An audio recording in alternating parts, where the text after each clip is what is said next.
Yo, halo teman-teman, balik lagi di channel Wainan Project. By the way, apa kabar kalian semua? Semoga selalu baik-baik aja ya. Pada kesempatan kali ini, saya akan membawakan alur cerita Tokyo Revenger part ke-41. Dan sedikit info, untuk part ke-41 ini berisikan manga dari chapter 212 sampai chapter 215. Sedangkan chapter 216 itu masih belum dirilis. Jadi mungkin kedepannya untuk kelanjutan alur cerita Tokyo Revenger ini akan diupdate setiap seminggu sekali, entah itu hari Rabu atau hari Kamis, menunggu chapter berikutnya rilis ya. Jadi untuk video alur cerita Tokyo Revenger ini stuck sampai di sini, sampai nanti manga chapternya keluar dan bakal saya review lagi. Oke, tidak bosan-bosannya saya ingetin lagi jika video ini berisi full content spoiler. Jadi buat kalian yang tidak suka spoiler, kalian boleh skip aja video ini. Semoga video ini bisa menghibur kegabutan kalian. Dan jika kalian suka dengan videonya, kalian bisa subscribe aja biar saya lebih semangat lagi buat bikin konten-konten selanjutnya.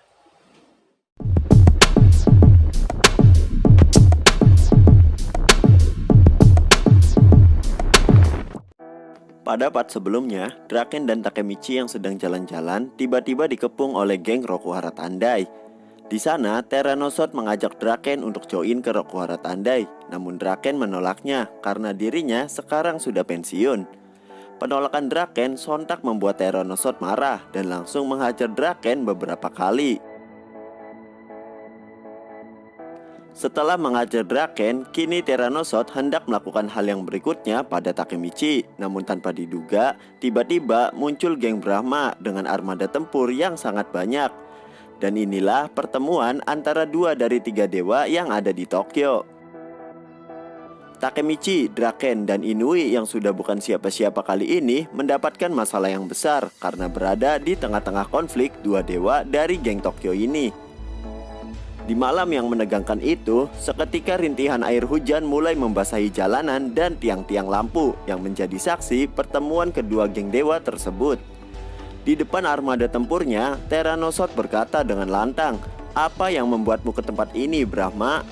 Merasa tidak ingin kalah galak, Akashi membalas teriakan itu dengan berkata, "Aku kesini bukan untuk berurusan dengan Rokuhara Tandai, tapi yang kuinginkan adalah Hanageki Takemichi." Lalu Akashi menoleh pada Takemichi sambil berkata, "Aku datang untuk mengintaimu, Takemichi."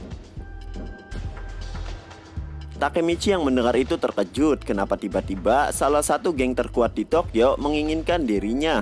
Lalu tiba-tiba terdengar suara seseorang yang berkata, "Kami tidak bisa mengizinkan kalian melakukan itu, Brahma.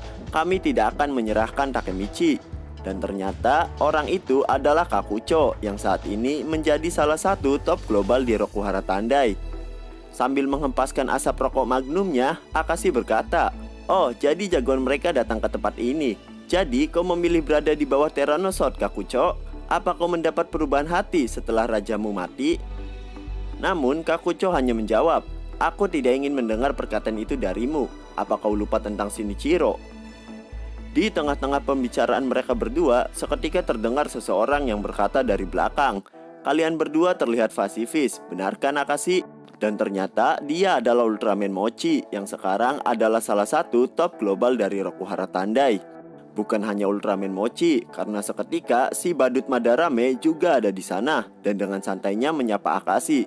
"Halo Black Dragon generasi pertama, Akashi Takeyomi. Perkenalkan, aku Kapten Black Dragon generasi ke-9, Shion Madarame yang hebat." "Halah, ditonjok pean, nangis." Dan dari belakang kerumunan anggota Rokuhara Tandai mulai keluar 2 saudara yang sangat meresahkan. Siapa lagi kalau bukan Haitani bersaudara. Takemichi yang melihat kedatangan mereka semua terkejut karena mengetahui para mantan top global Tenchiku kini kembali bersatu di bawah bendera Rokuhara Tandai. Dan Takemichi berpikir, mungkinkah tawuran besar akan terjadi di tempat ini? Melihat top global Rokuhara Tandai sudah menunjukkan dirinya, tidak membuat Akashi Takeyomi gentar sedikit pun. Dan sambil menghisap rokok magnumnya, Akashi berkata, "Ah, sepertinya orang-orang haus darah ada di sini. Menjadi muda pasti sangat menyenangkan, bukan begitu, Senju?" Seketika dari belakang kerumunan Brahma muncul seseorang yang berlari sambil melemparkan sebuah payung ke arah Terranosort. Namun tidak semudah itu Verguso, karena refleks Tyrannosaurus yang tajam dapat dengan mudah menangkis payung tersebut.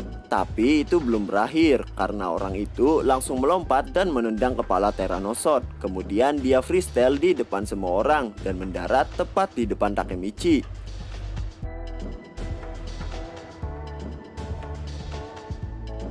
Takemichi merasa heran, siapa anak kecil yang sekarang tepat berada di depannya ini. Dan Kakucho berkata, bos dari Brahma, Kawaragi Senju.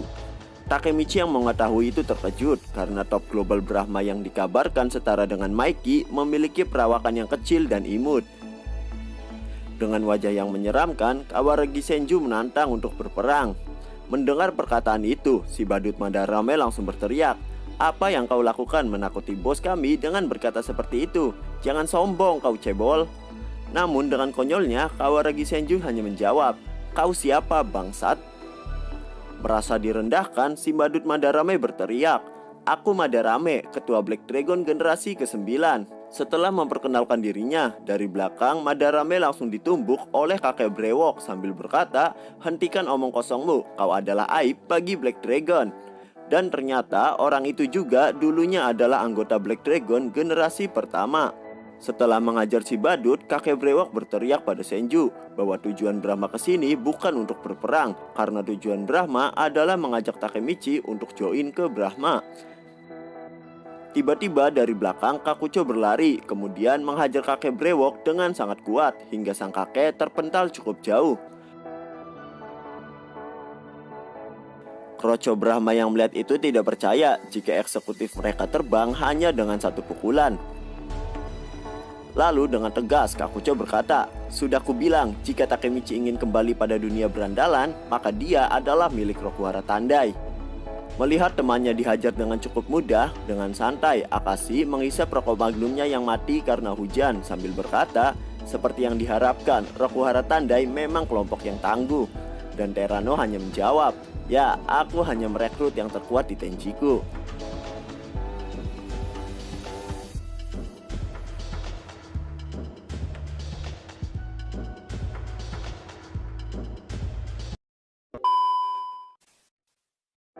Di tengah-tengah rintihan air hujan yang mengalir cukup deras, tiba-tiba seseorang muncul dari belakang Kakucho sambil berkata, "Jika aku berniat, orang ini tidak akan bertahan hidup lebih lama lagi." Dan orang itu adalah Imaushi Wakasa, salah satu eksekutif Brahma sekaligus mantan anggota Black Dragon generasi pertama. Seketika itu juga, si kakek legend yang baru saja dihajar Kakucho berteriak heboh memarahi Imaushi Waka. Para kroco Rokuhara Tandai yang melihat itu tidak percaya karena melihat kakek legend itu kembali bangkit setelah mendapat pukulan telak dari Kakucho. Dan mereka bertanya-tanya, siapa sebenarnya kakek legend ini? Di tengah-tengah kebingungan mereka, Inui berkata pada Takemichi jika mereka adalah legenda berandalan. Kakek legend dan orang yang tadi adalah duo terbaik dari Black Dragon generasi pertama, yaitu Waka dan Benkei. Lalu wakil kapten Black Dragon generasi pertama, yaitu Akashi Takeyomi.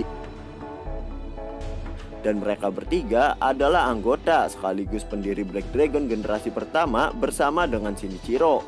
Namun sekarang ada bocil misterius yang memimpin mereka bertiga. Yang bocil itu dijuluki Kawaragi Senju yang tak tertandingi.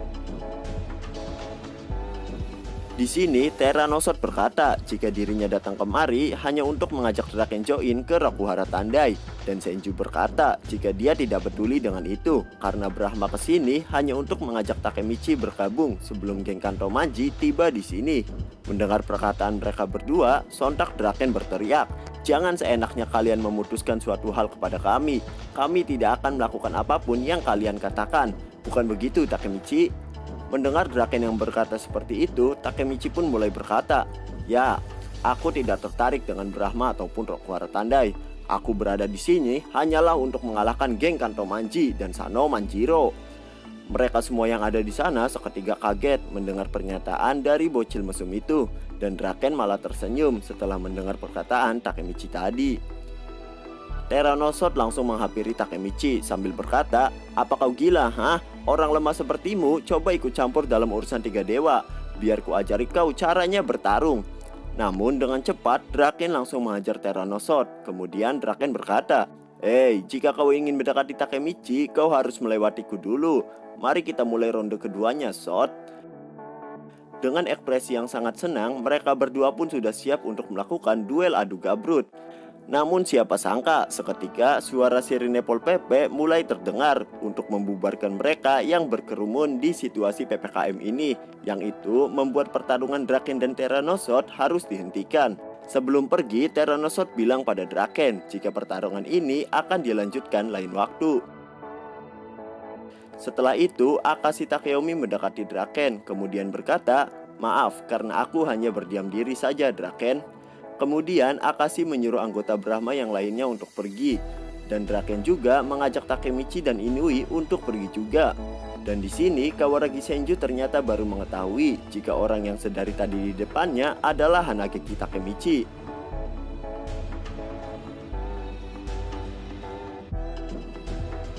Singkat cerita, saat di motor, Takemichi meminta maaf pada Draken karena tadi dirinya sudah berbicara lantang ingin mengalahkan Maiki.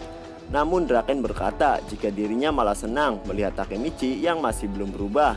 Dan Draken juga bilang bahwa sebenarnya dirinya saat ini adalah anggota Brahma. Perkataan Draken sontak membuat Takemichi sangat terkejut. Singkat cerita, Takemichi dan Inui sudah ada di bengkel motornya Draken. Saat sedang bersantai, Takemichi bertanya pada Inui di mana Draken saat ini, dan Inui menjawab jika sekarang Draken ada di luar bersama dengan beberapa anggota dari Brahma. Kemudian Takemichi pun hendak keluar untuk melihatnya. Namun sebelum Takemichi keluar, Inui bilang jika dirinya sangat khawatir dengan Draken karena geng Brahma ini tidak seperti geng motor pada biasanya, tapi Brahma lebih seperti geng Yakuza yang dikelola oleh orang-orang dewasa, dan mereka juga tidak luput dari rumor buruk yang dibicarakan masyarakat. Dan Inui menyuruh agar Takemichi lebih berhati-hati lagi. Saat Takemichi baru keluar, dirinya melihat Draken yang sedang bertengkar dengan Akashi, dan di sana Draken menggertak Akashi dengan berkata, "Jika kau melibatkan Takemichi dalam kekacauan ini, maka aku tidak akan memaafkanmu. Tolong jangan libatkan mantan anggota Toman dalam masalah ini." Mendengar itu, Takemichi sontak bertanya, "Apa maksudnya ini, Draken? Tolong jelaskan semuanya padaku." Namun Draken tidak menjawab pertanyaan Takemichi dan malah membelakangi Takemichi. Namun tiba-tiba dari belakang Takemichi, Kawaragi Senju berkata, Draken berniat membawa Maiki kembali, dan di sisi lain, Brahma ingin mengalahkan geng Kanto Manji yang dipimpin oleh Maiki. Karena itu, kami memutuskan untuk bekerja sama karena kami memiliki tujuan yang sama.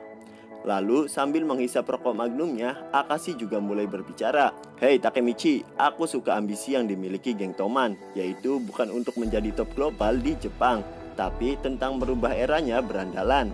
Dan itu benar-benar keinginan Maiki.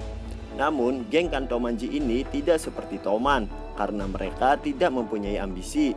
Dan di titik ini nampaknya Maiki akan menjadi orang jahat, dan kami di sini untuk mengalahkan orang-orang jahat itu.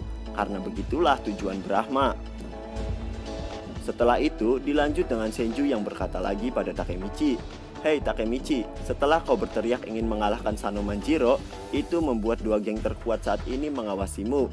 Jika kau mempunyai ambisi seperti itu, maka bergabunglah dengan Brahma." Mendapat tawaran itu, Takemichi berpikir karena saat ini dirinya tidak mungkin melibatkan teman-temannya.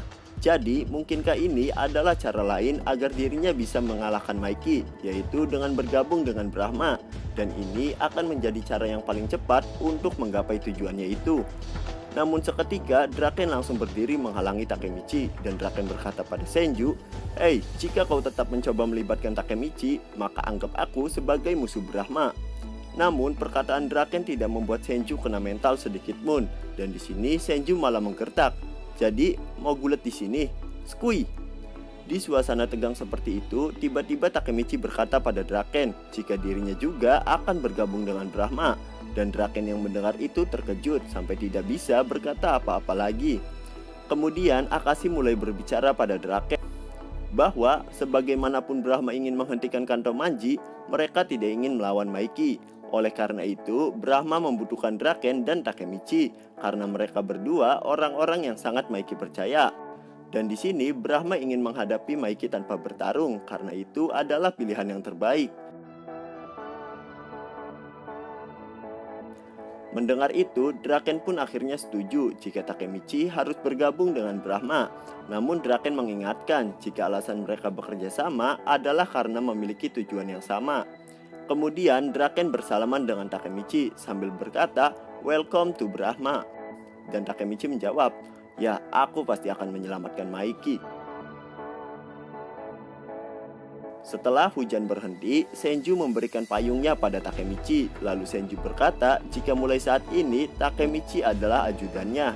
Dan Senju mengajak Takemichi untuk menemuinya besok jam 3 sore di Harajuku. Takemichi yang mendengar itu merasa bingung apa maksud dari Senju ini. Dan Akashi memberitahu jika sepertinya Senju tertarik pada Takemichi dan Takemichi harus bersiap-siap. Singkat cerita, pada esok harinya, Takemichi menepati permintaan Senju kemarin yang mengajaknya untuk bertemu. Dan saat Takemichi sedang menunggu,